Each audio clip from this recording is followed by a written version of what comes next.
afternoon I'm going to talk to you about workflow, hyperautomation, and then I'm also going to introduce you to a new product that RutterKey are launching today called Retrack, and hopefully this should inform you a little bit about a few different current industry trends at the moment as well. So I'm going to introduce myself, and it would help if I used Clicker, wouldn't it? So I'm the UK director for RutterKey, so the title is a little bit misleading.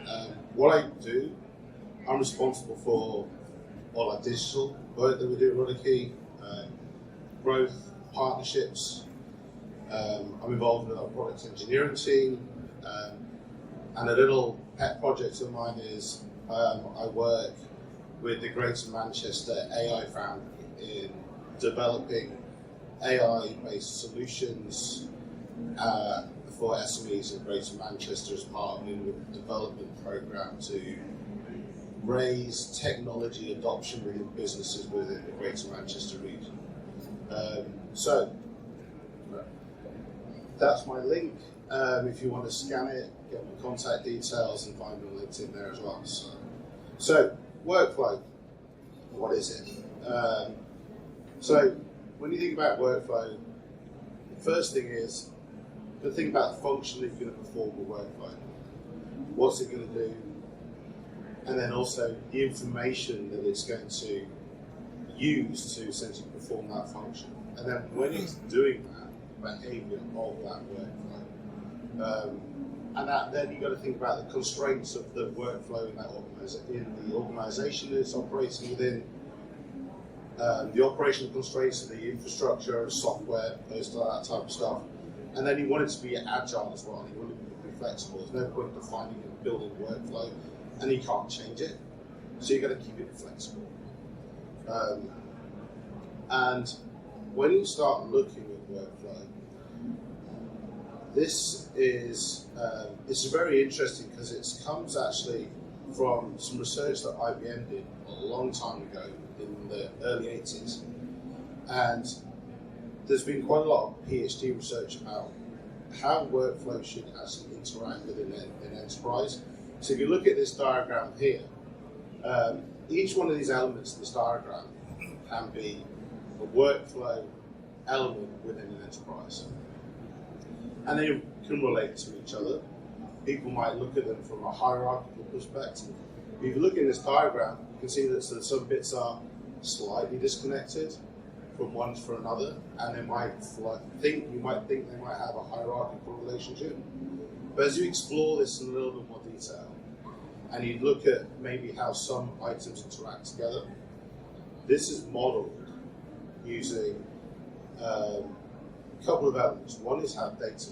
So this is a representation of how you might look about modeling data moving from one piece of workflow to another.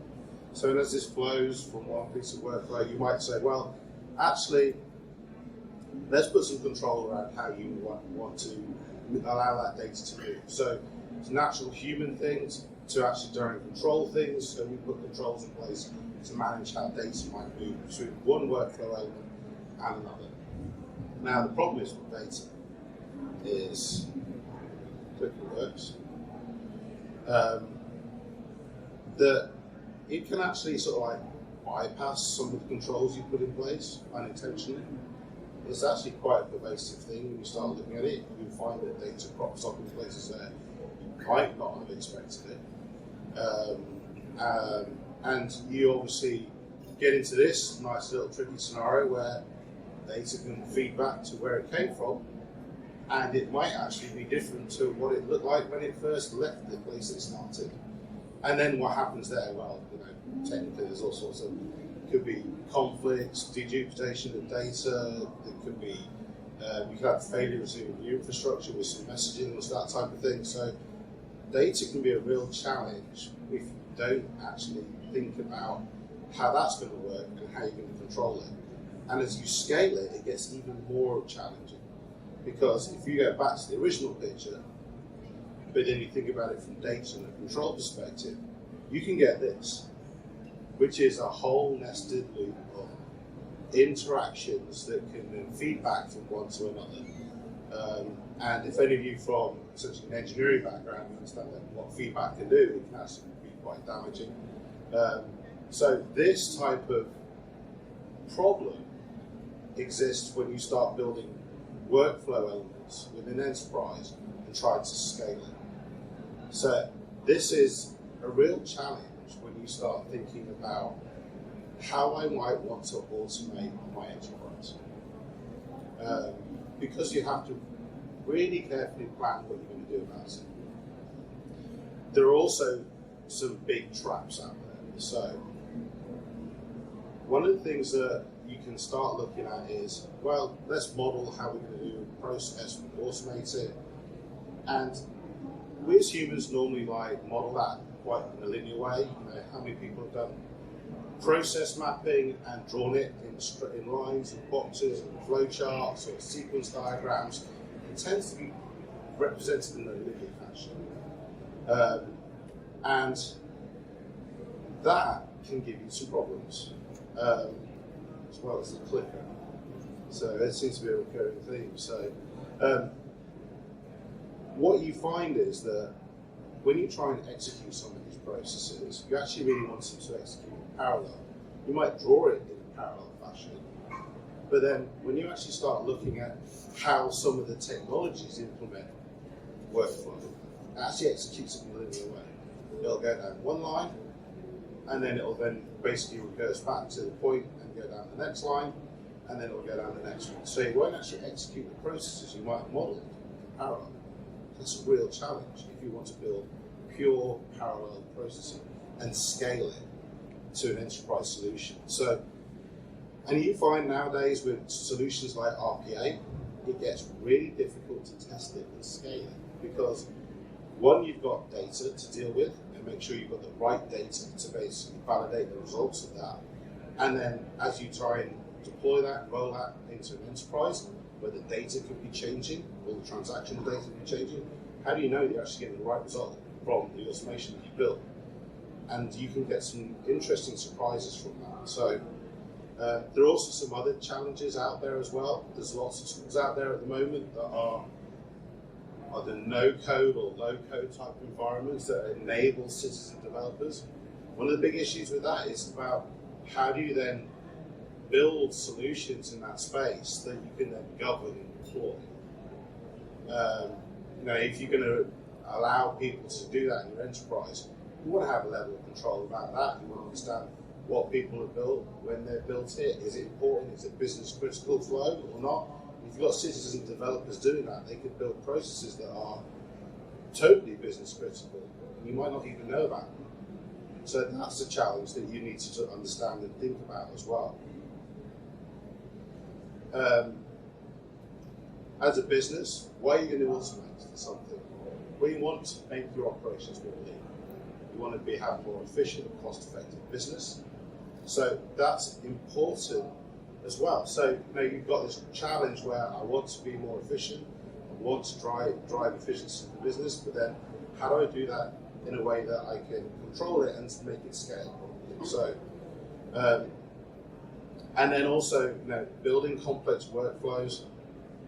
You can then start thinking about some of the new technologies that are out there, AI, machine learning, and we'll talk a little bit about how we've done that at RutterKey, to actually then look at a process, how you can make it a bit more smarter with some intelligence, so you can then understand whether it's executed in the right context, and maybe even start thinking about what it might do next, and be predictive about what the next workflow is going to execute in the enterprise. So when you start thinking about these things, this concept of using workflow, AI, is a term that Gartner called Hyperautomation. They coined this term in 2019.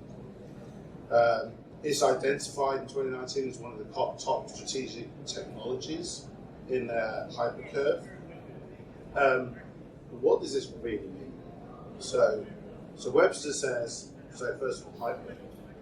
It's beyond, it's bigger, it's much more active and pervasive in terms of scale, is probably a good way to think about it. And then in automation, well, this has come from IBM, and automation is really technologies such as RPA, that basically take away the need for repeatable processes, data throughput, human stimulator type stuff, so natural language processing, and then also if you start looking at business process modeling, you can have processes that are executed through technologies like BPAL, business process modeling, and then you've got the low-code movement as well about orchestrating technology as well. So when you look at when you take these components together and then use multiple methods together, that's what hyperautomation is. So it's bringing all these technologies together in a way where you can then exploit them to automate and build processes. So why is this important? So if you start looking at the surveys that Gartner did, the stats speak for themselves. So they're essentially, of the companies that are using hyperautomation, 85% of them are actually staying with the investment they had in terms of what they put into the original hyperautomation project, or putting more into it. So it's something that once you start it, you stick with it. And also, 56% actually have 4 or more concurrent hyperautomation projects going at the same time. So once you start this, you tend to scale it and start scaling it in a way where you can roll it out across your enterprise. So, and when you look at why this is important, Gartner, from their survey in 2019, basically said it's shifting a paradigm from being an optional thing to actually something that's absolutely critical to survival for their organisation. So when we start looking at what this might mean for us in the IFS community, what we've done at RutterKey is basically start looking at how we can build some of the concepts around workflow and hyperautomation into IFS. We've built a product that we've called Retrack. It's a solution accelerator platform that works on IFS Cloud and Legacy. It works on IFS applications as well. It breaks down the problems that we've had around linear processing, and it allows us to do pure parallel logic processing at the same time. So it allows us to put in controls around our data. We can build in control flows, so we can actually make sure that data actually processes in a workflow when we want it, how we want it. We can define when it finishes based on a certain number of conditions as well. So we can put quite a lot of control around how our processes execute. And what we're going to do with this? Well, we want to be able to then use artificial intelligence to discover what processes have executed within the application and start predicting what process could occur next, and then be able to understand what is happening with the enterprise from a process perspective. And this isn't just the custom workflows you might build. You could start looking at this in any process in the application. It obviously, sorry, go back on this point there. So obviously what this allows us to do is build a way of being able to understand your business from a very different perspective, business model. You can look at what's executed in the enterprise and look at the parts of the business that are really actually being used through the application. So that's an important point that I want to make. So how do we do this?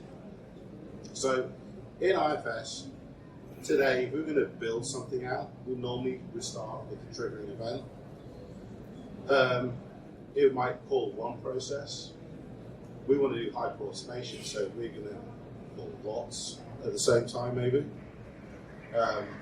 And then, obviously, the triggers that we've got, we can trigger this off all the standard events that you might want to trigger the process from. So, custom events, standard events, batch processes, APIs. You could call it from outside of IFS using Boomi or NovaCura if you really wanted to. So any state change in the application, so when an object's changed, state changes. We also can use a compound trigger as well, which is quite powerful because you then can set multi-conditions around when the triggering events occur. So you don't say one event, you can have multiple events to actually specify what the trigger is. And then when you execute this workflow, it goes into a multiple series of steps. One-to-end steps, as many as you want. One of the key things is to execute that workflow, you need to set your entry criteria. That entry criteria can also have one-to-many clauses as well. So you can then really tightly define how you're going to control that data and that event. And then it can run through a series of steps you want it to do. As it does that, you define an exit criteria for every step as well. And as it goes through this process, you can go down the steps. It can feed back into multiple steps. In this example, step 4 is not met. As you go through this, we get to step 5. You can exit out of these steps, call another workflow. Hence, you can spawn these sequential processing as well. Or you could actually even call another event and workflow off the entry criteria, potentially. So that gives you pure parallel processing. You don't need to actually start processing something and wait for it to finish while triggering off something else. And this is obviously the concept where we can say we need to trigger all these multiple workflow elements all at the same time. So when it comes back to that spiral diagram with the nature of workflow, we can then build workflows that can trigger any event in the enterprise based on whatever condition you want. So that becomes really powerful when you start thinking about what you can do with IFS. And this is where our suite comes in. So we've launched this today. So I don't know if any of you that follow us on our social media, but there are posts that we've just launched right now about the suite. So we can talk to more about this at our booth. So first of all, AI-enabled processes. We can automate workflows and then conduct that non-linear processing that we would normally struggle to do in a regular process orchestration platform or RPA type technology. Another interesting feature is that any process that's executed is actually stored in a blockchain technology within the application. So you know that when that process is executed, there's an irrefutable record of that, and that's in the application. So you can actually go back and look at that.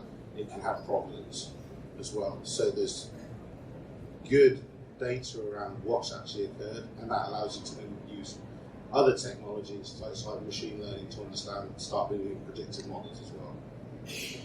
In terms of other utilities in our suite, we have a packaged scanner utility that basically allows us to interact with any form of scanner and attach it to any object in IFS. So we've got a demo on the booth about that if you want to see that. So one click through any page in IFS, and you can literally process the document off a scanner and attach it into IFS with one click. So that's pretty powerful. We can package up applications and solutions into what we call solution packs, so we can pre-build these for customers. We actually have some pre-built as products as well. I'll explain a little bit about that in a minute. And we can then also process workflow in multiple paths at the same time. That's something that's is going to allow us to be able to build workflows that can act on those predictions from the AI and machine learning. We have a development platform as well. So it's built on IFS Developer Studio. It works with IFS Cloud and IFS applications as well. It bolts on top of IFS Developer Studio. So you can actually, if you use it, you've got devs in your organization, they can use it and then add it to it and then build your own workflows through that platform. And of course, it's built on the DevOps principle. We can actually package our solutions, deploy it to one environment, elevate it to another, and then roll that out across multiple environments if you want as well. We push them out to whatever environment. So features. It's fully integrated in IFS. It runs in IFS in the configuration layer. So it's not a mod. It runs as a configuration. So it allows us to basically handle all these multiple scenarios in one workflow at the same time. You can actually execute these workflows at different points in the workflows as well. It has its own API library, so you can actually then integrate it with anything else as well. I think you touched upon that already. It's got multiple functions to support parallel processing. I talked quite a bit about that. It allows us to do that, and also you can spawn whatever workflows you want. So I've covered that already. So this is the type of stuff that we've done with it, and we can build with it. So we've got some pre-packaged solutions. The ones at the top. Advanced project reporting is a solution that allows us to extend the end value management capabilities of IFS.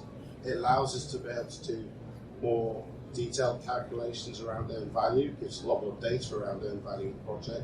It's got some pre-canned reports in there, a few extra bits of lobbies as well, just so you can see the data as well. Master supply schedule is a tactical supply chain solution. It really allows you to look at demand and supply, and see what availability you might have, or where there might be issues with your plans at the moment, and react to that. It creates a plan for you, which is a soft allocated plan for you to then be able to use. There's some other solutions. These are types of solutions you can build that we have worked with and are working with clients as well. We've got solutions that extend quality management. We've got a solution that allows you to build 980 work schedules. Those that are US organizations will probably know some organizations work 980 work patterns. We're building solutions that allow you to be able to do that easily within IFS without making modifications. And we can also work a solution that we call type serial effectivity. That's a manufacturing-based solution for dealing with building complex assets at multiple revisions concurrently. That's, again, another specific problem that we've solved through IFS through using this technology. So in summary, we've unleashed hyperautomation in IFS. You can rapidly realize complex automation with our platform. You can do serial and parallel processing. You don't need to do any modifications. No modifications anymore. So this supports an evergreen lifecycle. It all deploys to the configuration layer. You can build any workflow you want without making a mod. So that's really powerful. Essentially, we've got pre-built solutions. You can build your own with a development platform. Or we can build them for you as well. And it has an integrated DevOps lifecycle. So that means that you can build it, put it in your code control system, deploy it to your environments, push it out through your infrastructure, and then elevate it into your production system. So you can build a continuous development lifecycle around that as well. So that's it. If you want to get in touch with us and RutterKey, those are our social web address. There's a QR code there, which is also at our booth, so come down to our booth and scan it here if you want. And there's those of you that are here, there's a load of giveaways and chairs as well. So that's it. Thank you.